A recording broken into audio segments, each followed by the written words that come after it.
축복신앙이다 하는 것을 예정규 목사님 말씀해 주신 것을 가지고 지난 시간에 첫 번째 축복의 열쇠 번호 주일 성수에 대해 관한 말씀을 나눴습니다. 오늘 시간에는 두 번째, 세 번째 하나님께서 우리에게 주신 축복의 열쇠 하나님 사랑과 이웃 사랑에 대한 말씀을 좀 나누고자 합니다.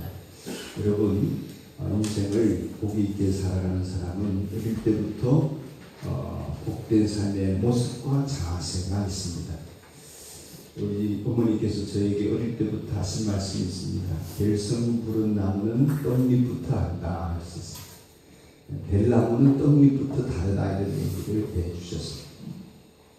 조금 빗나가던 나무라 할지라도 빗나간 삶을 산다고 할지라도 복음을 만나면 역사가 나타납니다. 그래서 우리 인생은 하나님 안에서 복음을 만나고 하나님 안에서 제받은 삶을 살기까지는 참된 진정한 행복과 아름다운 삶과 평안을 누리기란 불가능한 것이다. 여러분, 그렇기 때문에 현재 우리 어린이들은, 청소년들은 어릴 때부터 하나님을 경외하면서 여러분의 자세와 태도가 하나님을 다르게 경외하는 자리, 축복된 자리에 있기를 축원합니다. 또 지금까지 살아왔는데 좀 삐딱했습니다. 삐딱선을 탔습니다. 지금이라도 복음 안에서 여러분의 태도와 자세가 복받을 자리, 복받은 모습으로 있기를 축원합니다. 예수님을 만나고 그 안에 복 있는 자세를 갖기까지는 인생의 시련이 많습니다. 하나님이 축복하신다고 약속하셨고 우리에게 그 복의 자리를 인도하여 주심에 그 자리에 여러분 서게 되면 그 이전의 모든 삶의 과정을 하나님이 더 좋은 재료를 쓰셔서 여러분을 점점 복되게 인도하실 줄 믿습니다. 이것이 예수님 안에 있는 믿음의 복이요 또 하나님께서 허락하신 축복신앙의 모습이라고 할 수 있습니다. 축복을 받는 두 번째, 세 번째의 키가 하나님 사랑, 이웃 사랑인데 여기에 대해서 예수님께서도 이미 다른 바리새인들의 질문을 받으시고 말씀을 해주신 적이 있습니다. 마태복음 22장 36절에서 40절인데요. 선생님, 율법 가운데 어느 계명이 중요합니까? 성경에 많은 말씀이 있는데 가장 중요한 말씀이 뭡니까? 선생님 한 것은 예수님을 보고 가르쳐서 그렇게 물은 것입니다. 예수님 그에게 말씀하셨습니다. 네 마음을 다하고 목숨을 다하고 네 뜻을 다하여 주 너의 하나님을 사랑하라. 이게 첫째다. 가장 중요하고 어떤가는 계명이 뭐냐? 마음을 다하고 목숨을 다하고 뜻을 다하여 하나님 사랑하는 것이다. 이게 가장 중요하다. 둘째도 그와 같은데 내 이웃을 내 몸같이 사랑하는 것이다. 이 두 계명의 온 율법과 예언서의 본뜻, 성경 전체의 핵심이 여기에 달려있다. 이 말씀을 해주셨습니다. 이것을 다르게 설명하면 이런 것입니다. 여러분과 제가 보이는 자리에서 신앙생활 잘하고 있는지 아닌지는 하나님과 이웃과의 관계 속에서 내가 사랑의 관계를 형성하고 있는지 아닌지를 보면 알 수 있다는 것입니다. 내가 지금 하늘의 복을 받을 수 있는 자리, 우리가 서로 하늘 복 받으세요, 하늘 복 받으세요 인사를 많이 하지만 그 하늘 복을 받을 수 있는 자리에 내가 있는가, 그 신앙생활에 내가 성공하고 있는가, 그 신앙생활에 내가 실패하고 있느냐, 어떻게 알 수 있느냐? 교회를 얼마나 오래 다녔느냐, 여기에 달려있지 않고요. 내가 지금 무슨 봉사를 얼마나 많이 하는가, 그게 달려있지 않고요. 내가 지금 헌금을 얼마나 적절하게 많이 했는가, 그게 달려있지 않고요. 내가 지금 교회 안에서 무슨 직책을 받았나, 여기에 달려있는 것이 아니라는 것입니다. 내가 하나님과 사랑의 관계 속에 있는가, 그 관계 속에 성공하고 있으면 내 믿음이 지금 복된 자로 가고 있는 것이고, 그것에 실패하면 지금 실패하고 있는 것입니다. 왜냐하면 가장 크고 첫째는 이 계명이 안 지켜지는데 다른 걸 아무리 잘해도, 주일 아무리 잘 지켜도, 아무리 예배를 잘 드려도, 아무리 하나님 앞에서 봉사를 열심히 한다고 할지라도 이런 것이 소용이 없다 할 수 있습니다. 첫째 어떤가는 이 계명이 지켜져야 돼요. 우리 신앙생활에 있어서 그렇기 때문에 여러분 믿음을 어떤 면에서는 잘 갖고 온전하게 축복된 자리에 있으려면 초점이 잘 맞아야 합니다. 여러분 돋보기도 종이에다가 불을 붙이면 초점을 맞아야 되고 어떤 무엇을 보든지 간에 여러분 안경을 보든지 간에 안경을 쓰든지 간에 초점이 잘 맞아야 되지 않습니까? 이 초점이 신앙생활에도 잘 맞아야 그래서 신앙생활 초점이 뭐냐 하면은 하나님과 이웃과의 사랑의 관계에 성공해야 한다는 것입니다. 여러분 이 그림을 생명상 공부하신 분들은 비슷한 그림을 좀 보셨을 것입니다. 우리가 예배를 드리고 삶 공부를 하고 목장을 모이는 중요한 목적은 성경 지식이나 뭐 서로를 섬기는, 서로를 위해주는 기도 생활이나 이런 것도 있지만 우리의 인생을 형성하는 모든 관계, 부모, 자식, 이웃, 형제 이런 관계, 성도들과의 관계를 성경적으로 잘 회복해서 하나님과 사랑의 관계 속에서 복을 받는 자리에 우리가 있도록 만들어주기 위한 과정입니다. 그래서 우리가 예배도 드리고 목장 모임도 하고 상공도 하는 것입니다. 하나님과 올바른 관계에 있는 사람은 이웃과의 관계에 올바르지 않을 수가 없지요. 하나님과 바른 신앙생활을 하고 있는데, 하나님과 사랑의 관계 속에 있는데 내가 하나님 앞에서 믿음을 받고 구원 얻은 백성으로 살아가는데 주변 사람들을 미워하고 싫어하고 다투고 분열 일으키고 이럴 수 없지 않습니까? 요한일서 4장 20절에 사도 요한이 말씀하시기를 누구든지 하나님을 사랑하노라 하고 그 형제를 미워하면 이는 거짓말하는 자니 보는 바 그 형제를 사랑하지 아니한 자가 보지 못하는 바 하나님을 사랑할 수 없는다. 그렇게 말씀하셨습니다. 이 말씀의 뜻은 이웃에 대한 사랑이 없으면 하나님 사랑하지 않는 사람이다. 내가 하나님을 사랑한다고 떠들어대도 그거 가짜다 하는 것입니다. 내가 지금 하나님과 사랑의 관계에 어느 정도 있는가를 알기 원한다면 이웃과의 관계를 봐서 알 수 있다 하는 것입니다. 예배 속에서 우리가 감동을 받고 예배를 드리면서 은혜를 받는다고 해서 반드시 하나님과 사랑의 관계에 있는 것은 아닙니다. 왜냐하면 내 팔자가 서로 가지고 감정이 북받쳐 올 수 있는 것이거든요. 은혜를 받을 수 있는 것이거든요. 그 관계가 하나님과 바로 잡히면 이웃과의 관계가 제대로 잘 세워져 가야 된다. 내가 이웃과 점점 멀어지면 하나님과 멀어지고 있구나. 내가 이웃과 가까워지면 하나님과 가까워지고 있구나. 이런 생각을 할 수 있어야 하겠습니다. 그런데 이것이 잘 되려면 가장 중요한 것이 하나님과 사랑의 관계입니다. 이 첫 번째 관계가 잘 되지 않으면 여기 지금 항아리로 제가 이 그림을 넣어놨는데 이유는 뭐냐면 여기에 차고 넘치는 것이 있어야 한다는 것입니다. 내가 아무리 사랑을 주려고 해도 그 사랑을 줄 수 있는 능력이 제가 알기로는 우리에게 제로입니다. 제가 우리 자식이나 아내를 사랑하는 제 모습을 봐도 그렇습니다. 내가 아내나 자식을 사랑할 수 있는 능력이 있느냐? 제게는 제로인 것 같습니다. 제 좋을 때, 애들이 잘할 때, 기분 좋을 때, 마음에 들 때, 이때는 누구나 사랑을 하는 것 아닙니까? 저 좋을 때 얼마든지 할 수 있는 일. 그러한 것이 사랑은 아니잖아요. 사랑이 이렇게 내가 마음에 들지 않는 나의 원수조차 사랑하시고 나의 죄인 되었을 때 내 모습을 사랑해 주신 하나님이시라면 그것이 사랑의 본질이라면 내 안에는 그 사랑을 할 수 있는 능력이 없단 말이죠. 그러니까 이 첫째가 되어서 차고 넘쳐야 두 번째가 되어지는 것입니다. 여기 이 항아리에서 차고 넘치는 하나님의 사랑의 관계가 없는데 자꾸 이웃과의 관계만 잘하려고 아내와 남편과 서로 잘 지내려고 부모 자식 간에 잘 지내려고 아무리 애를 써도 우리에게 자원이 없어요. 금방 바닥나버리고 마는 것입니다. 하나님과의 관계가 올바르지 않는데 이 사랑의 관계에서 은혜가 충만히 차고 넘치지 않는데 다른 사람들을 사랑하려고 교회 와서 아무리 애를 쓰고 목장에서 아무리 애를 써도 되지 않는 것입니다. 우리 인간에 있어서 이웃을 사랑하는 능력은 거의 제로이기 때문에 그래서 내 마음에 들고 내 마음에 좋고 내 마음에 합당할 때만 우리는 할 수 있는 일이 그래서 좋아하는 일을 해줄 수 있는 것이죠. 내가 좋아하는 애완동물을 좋아하듯이 그 애완동물이 날 물어뜯는데 내가 좋아해 줄 수 있나요? 그런 것은 애완동물을 사랑하는 게 아니잖아요.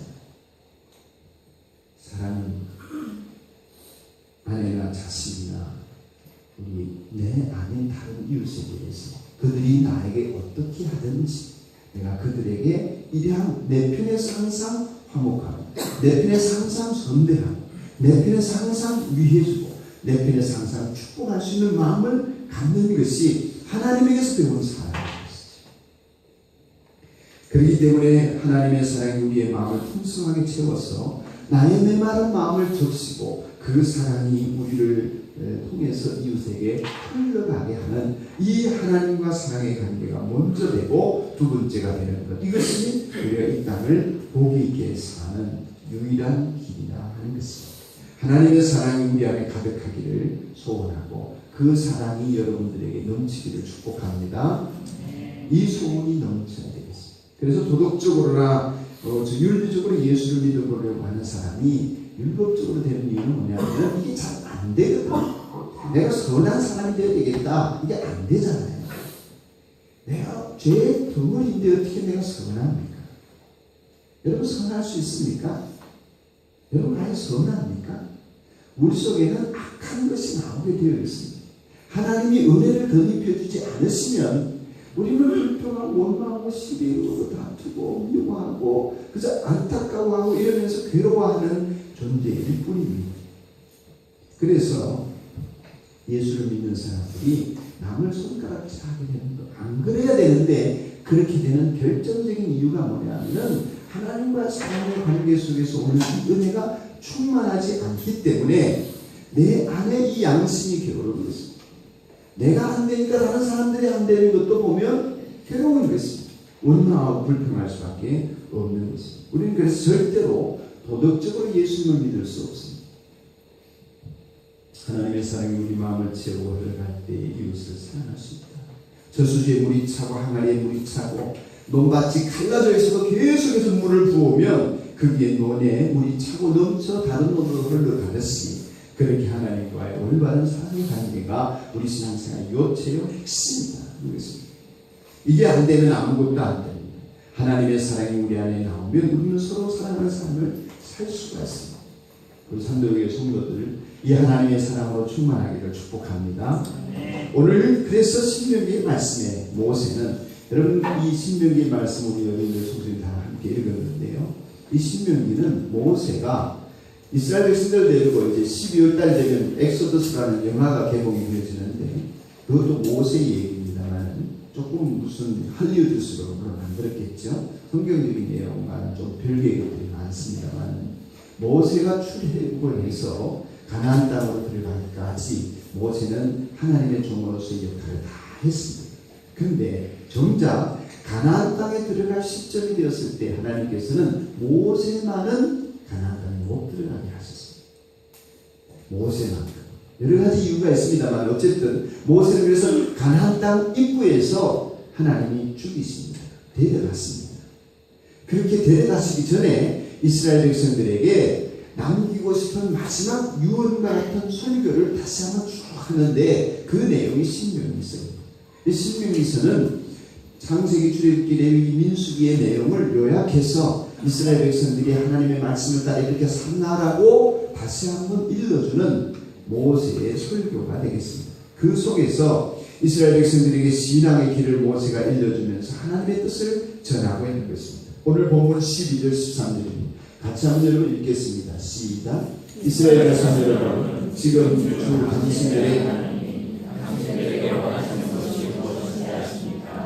주 당신들의 하나님을 경외하며 그의 모든 길을 따르며 그를 사랑하며 마음을 다하고 정성을 다하여 주 당신들의 하나님을 섬기며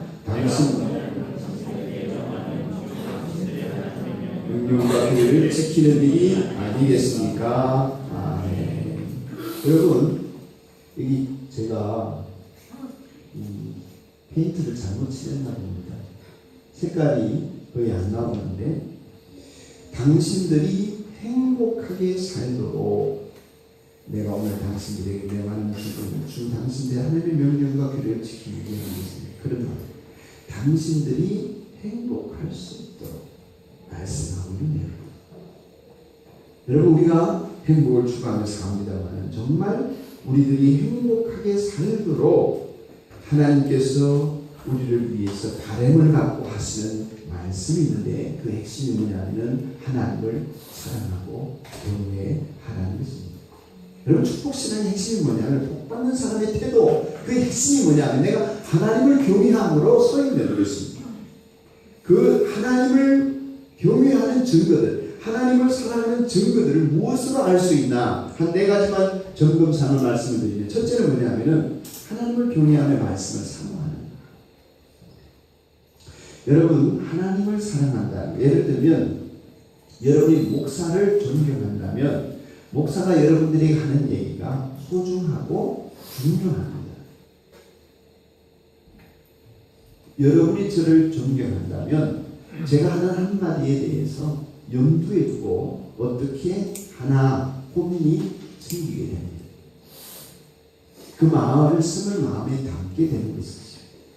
부모님을 존경하고 부모님을 공경하게 되면 부모님 말씀이 내게 주어질 때에 그 부모님 말씀을 마음에 담고 내가 그렇게 해야지 이렇게 생각하게 됩니다.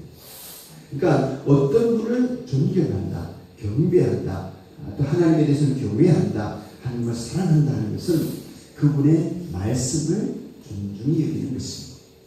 만일 여러분이 하나님을 믿고 하나님을 존경하고 하나님을 두려워하고 하나님을 경외하고 마침내 하나님을 사랑한다면 여러분 마음속에 하나님의 말씀에 대한 사모함이 자리 잡고 있을 것입니다. 하나님 나에게 오늘 어떻게 말씀하십니까?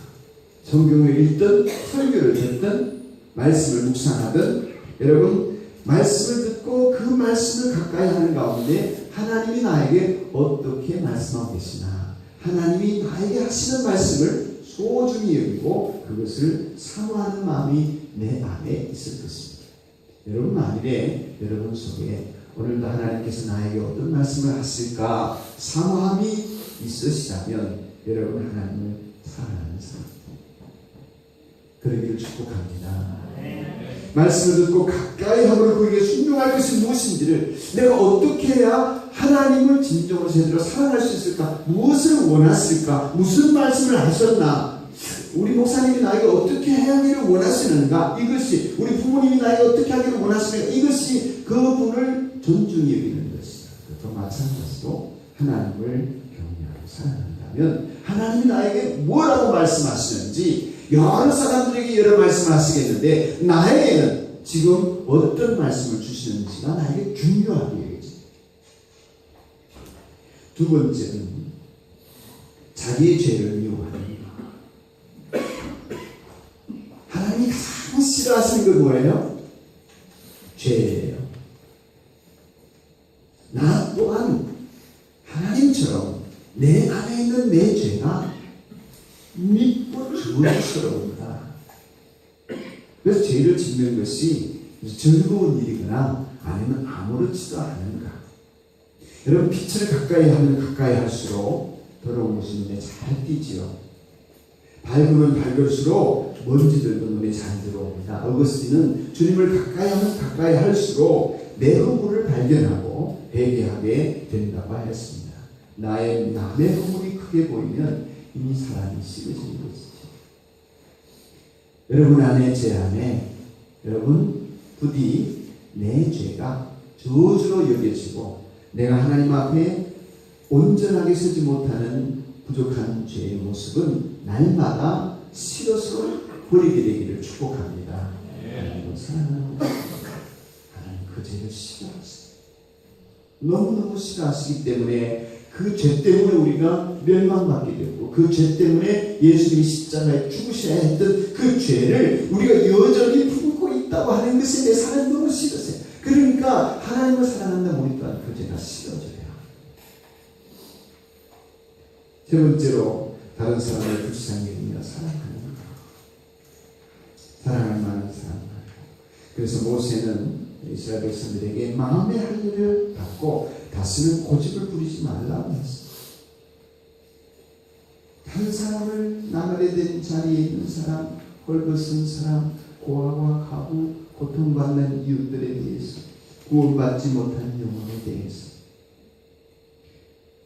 그런 불쌍히 여기는 마음이 있다면 우리는 하나님을 사랑하는 사람이라고 할 수 있습니다.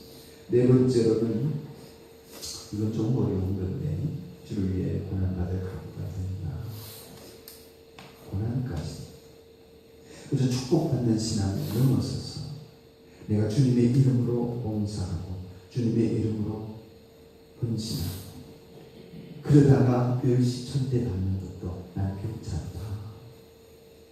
영광이다. 이런 생각을 하는가. 좀 어렵지만 여러분 주님과 함께 영광을 얻기 위하여 고난을 함께 받아야 할 것입니다. 예수님도 그러셨고 바울 사도도 그러셨습니다. 여러분 주님을 위한다면 주님을 위하는 것의 또 다른 모습은 주님의 몸인 교회를 위하는 것입니다. 예수님이 교회의 머리이십니다. 교회는 예수님의 몸입니다. 이 교회, 산돌교회 성도들, 산돌교회가 하는 일, 산돌교회가 나아가고자 하는 것들, 이런 것들을 주님을 사랑한다면 내가 이 교회 안의 일을 사랑하지 않을 수 없습니다. 사랑한다면 이 교회를 세우고 이 교회를 섬기는 일에 고난을 겪더라도 그것을 기쁨으로 사랑하는 일을 위해서 죽는 것도 기쁨이 되는 것처럼 감사히 여기신다면 그 마음이 여러분에게 충만하다면 여러분 하나님을 지극히 사랑하시는 것입니다. 이 사랑을 얼마만큼 해야 하나 조금만 말씀을 드리지요. 여러분 생명의 삶 시간에 배웠습니다. 마음을 다하고 정성을 다하고 힘을 다하여 주 너희 하나님을 목숨까지 바쳐서 사랑하라고 하셨는데 이 말씀을 예수님이 인용하시면서는 네 마음을 다하고 이것을 말씀하실 뿐만 아니라 목숨을 다하고 이렇게 말씀해 주셨어요. 위에 모세는 마음을 다하고 정성을 다해야 하라고 했는데 예수님은 이 말씀을 목숨을 다하고를 포함시키셨습니다. 목숨을 다하고 그 다음에 뜻을 다해 사랑하래요. 하나님의 사랑의 기준이 이런 것이라는 것입니다. 마음 빼고 목숨 빼고 내 의지 빼버리면 나는 로봇입니까? 나는 뭐 해야 됩니까? 이렇게 사랑한다면 내게 남는 게 뭐가 있습니까? 우리 이런 반발을 할 수가 있겠는데요. 하나님께서 이거 하라 저거 하라까지는 좋습니다. 주일 예배 드리라 뭐 헌금해라 봉사해라 좋은데 그런 거는 알겠는데 마음 다하고 목숨 다하고 뜻을 다하기까지 하나님을 사랑하면 이 좀 심한 요구 아닐까? 그러실 수 있는데 이게 사랑의 본질입니다. 하나님 우리를 이렇게 사랑하신다는 것입니다. 하나님 이렇게 사랑하고 계시다는 것입니다.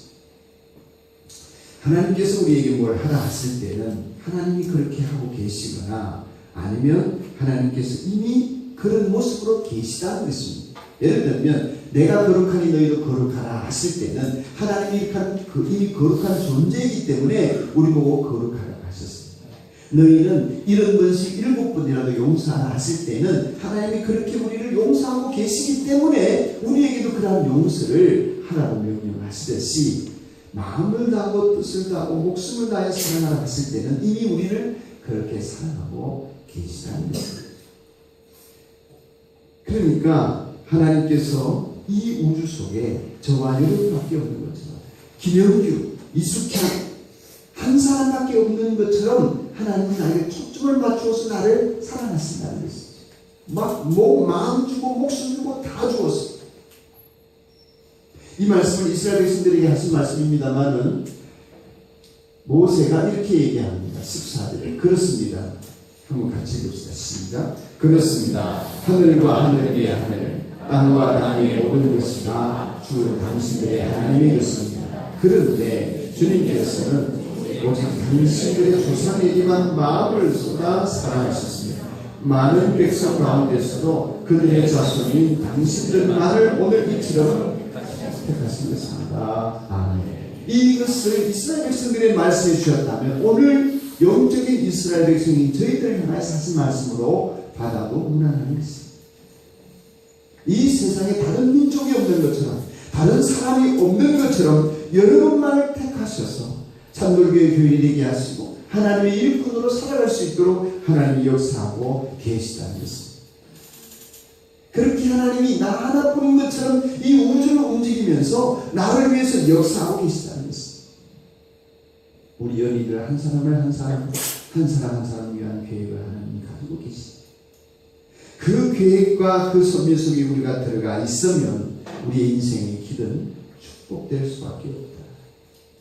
복이 될 수밖에 없다. 여러분 이것이 이 진리가 믿어지기를 축원합니다.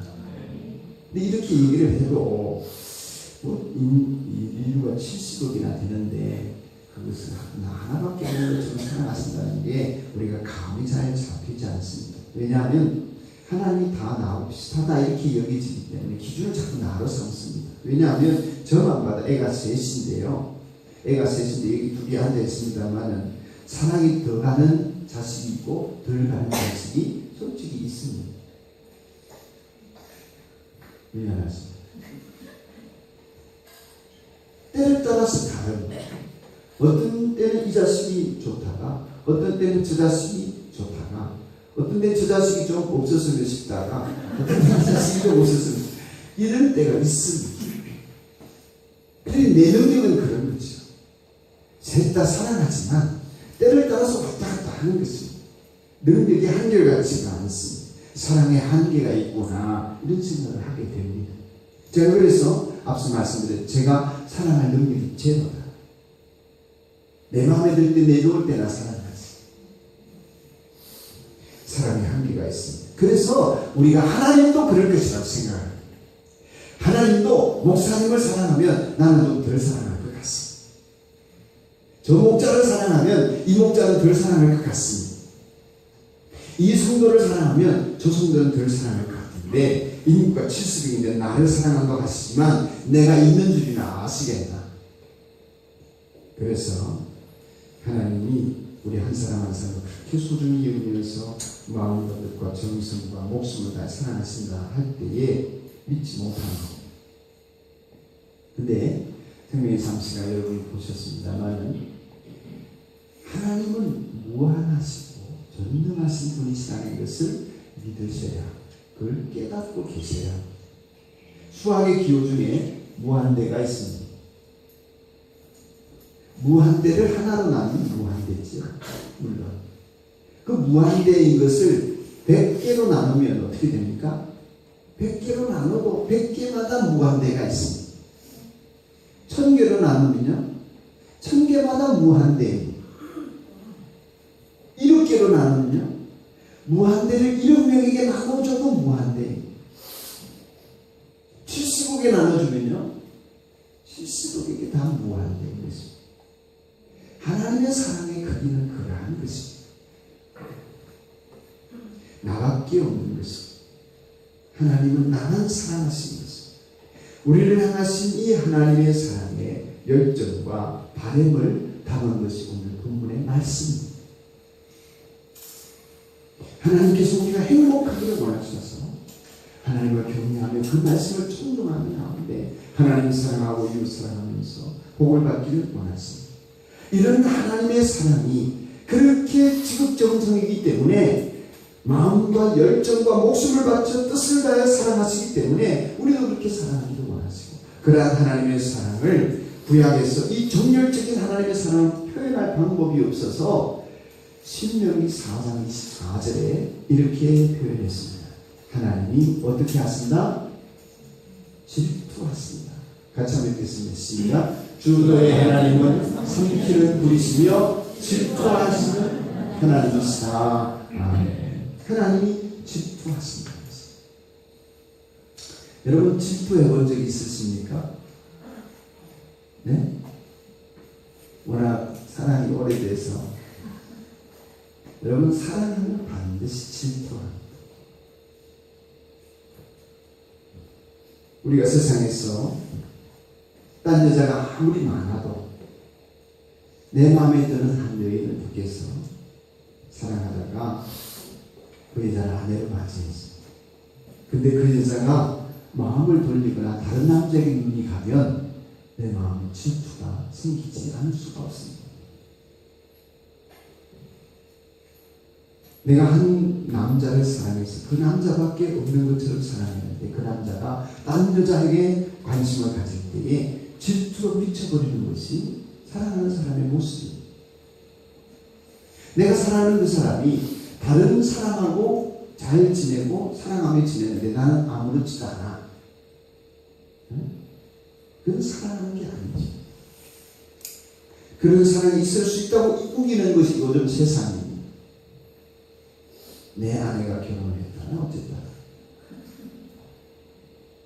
그런 소설 영화 보셨어요?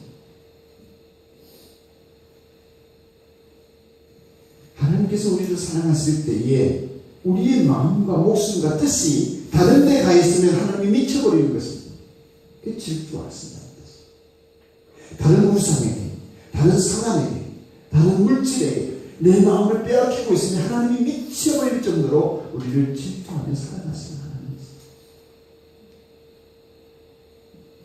실감나지 않습니다. 그러니 얼마나 우리를 사랑하실 뿐만 아니라 우리의 사랑을 요구하시는지. 그래서 오늘 성경의 표제가 하나님이 요구하신 것 이렇게 붙었어요. 딱 요구하신 것이 그렇게 되게 하나님 요구하신 우리 하나님께서 우리를 사랑하실 때에 이렇게 사랑하시는데 너희도 나를 사랑할 수 없겠니? 이게 하나님의 요구입니다. 우리가 여기서 거부하지 말고 하나님께서 내리신 사랑의 손을 꼭 붙들고 주님과 사랑의 관계에 풍성한 은혜를 누리고 더불어서 이를 사랑하며 축복된 자리에 있는 우리 성도들의 모든 지체들이 되시기를 축복합니다. 기도하겠습니다. 하나님 아버지 고맙습니다.